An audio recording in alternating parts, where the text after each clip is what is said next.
अखन अहाँ सब सुनि रहल छी वायरस केयर के शानदार प्रस्तुति।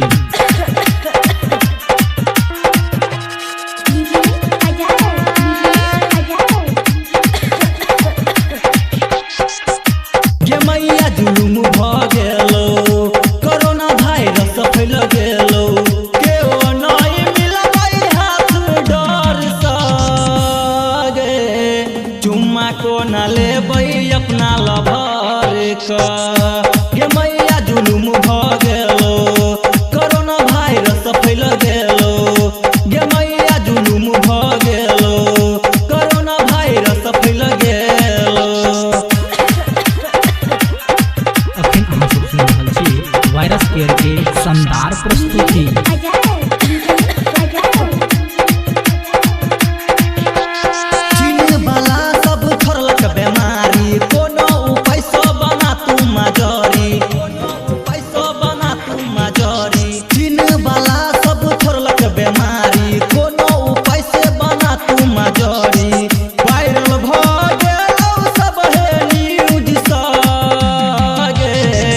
चुम्मा को न लेबै अपना लभर क। गे मैया जुलुम भ गेलो, कोरोना वायरस फैल गेलो, गे मैया जुलुम भ गेलो, कोरोना वायरस फैल गेलो।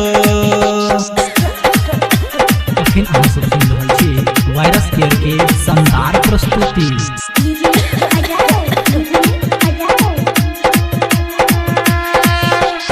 मैया तू ही कोनो लगबे जोगार गई, दुनिया का कोना हेतै माँ उधार गई, दुनिया का कोना हेतै माँ उधार। सुन माँ मैया तू ही कोनो लगबे जोगार गई, दुनिया का कोना हेतै माँ उधार गई।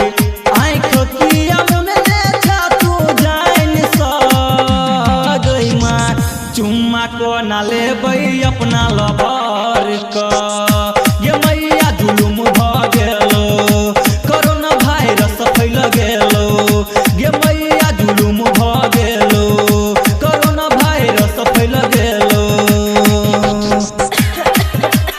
अखन अहाँ सब सुनि रहल छी वायरस केयर के शानदार प्रस्तुति।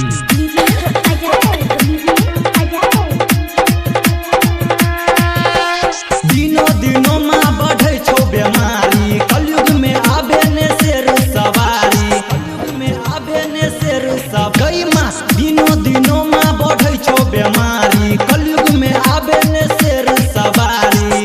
अंकित अकेला गाबै छौ मन सँ गे, चुम्मा को न लेबै अपना लभर क।